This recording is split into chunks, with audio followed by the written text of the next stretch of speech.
everyone, welcome back to another online craft session with me, Gabby. I hope we're excited because this week we're going to be doing embroidery. We're going to be embroidering the state of Arizona. So before we begin, let's look at what supplies we need. First off, we're going to need a little bit of red string, and this is what's going to be the heart inside of the state. Next, we're going to have a lot more of this black string because this is going to be our outline, and I want to make sure we have extra in case we have any mistakes.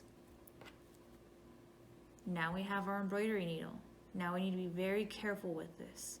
When we're not using it, we need to make sure we put it away by poking it through the hoop and then lifting up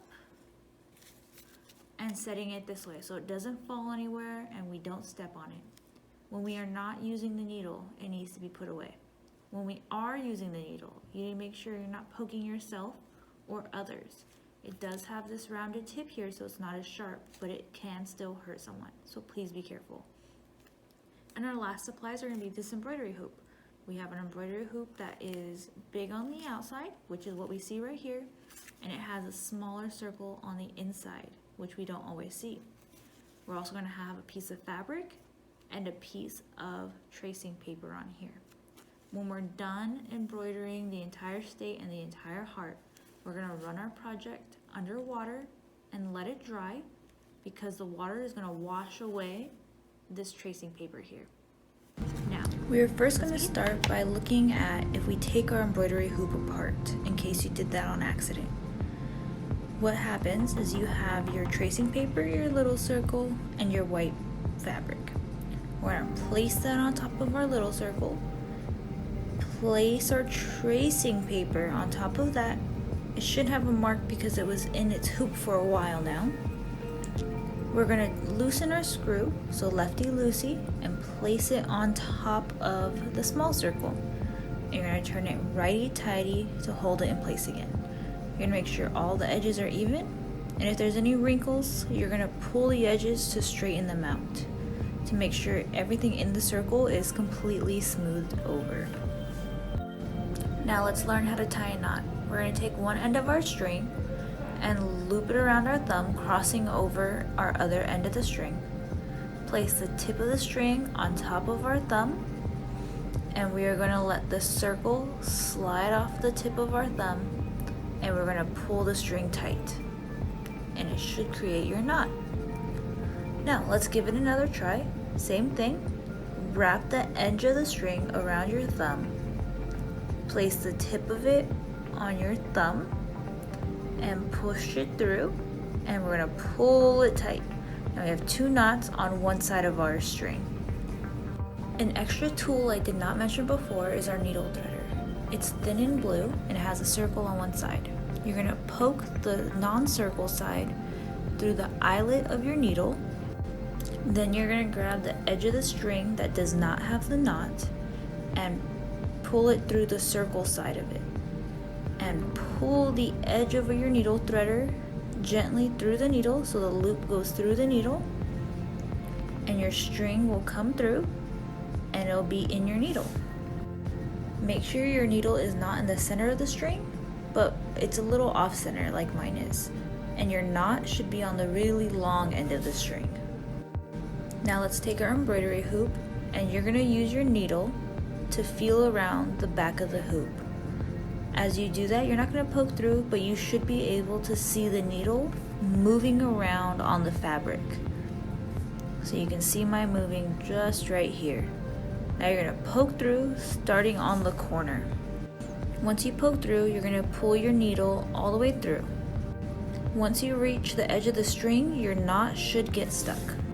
Now we're going to go just a little bit ahead of that dot and pull all the way downward. When you want to make sure your strings are not going to get stuck in the screw on top of our hoop. Congratulations, you made your first stitch. Now let's continue by poking our needle ahead of our last stitch from the back, so it's not too far ahead. And we're going to once again pull all the way through.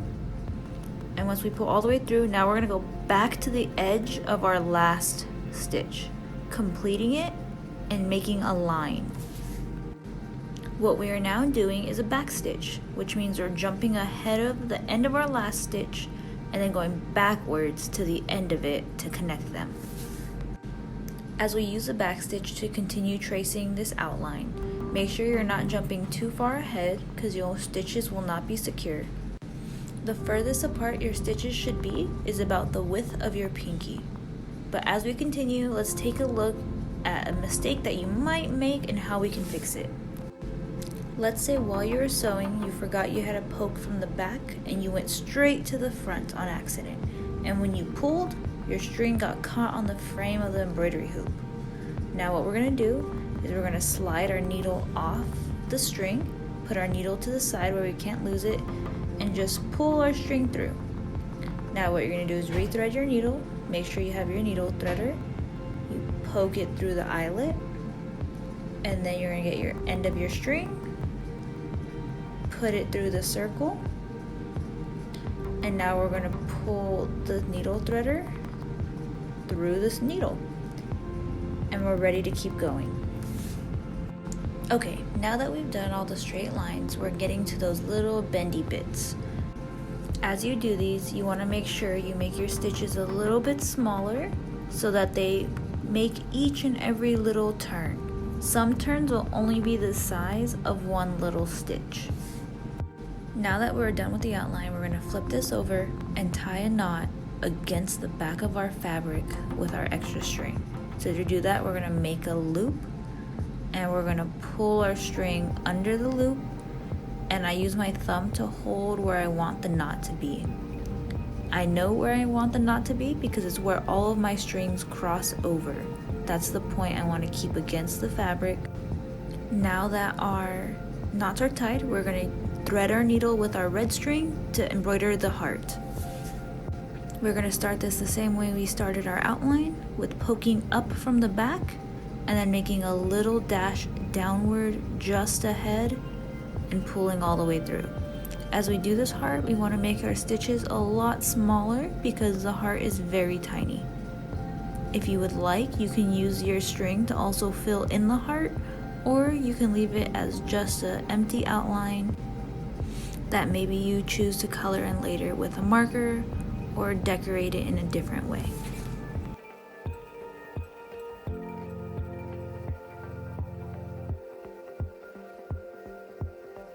Okay, let's cover another mistake we might run into, knots.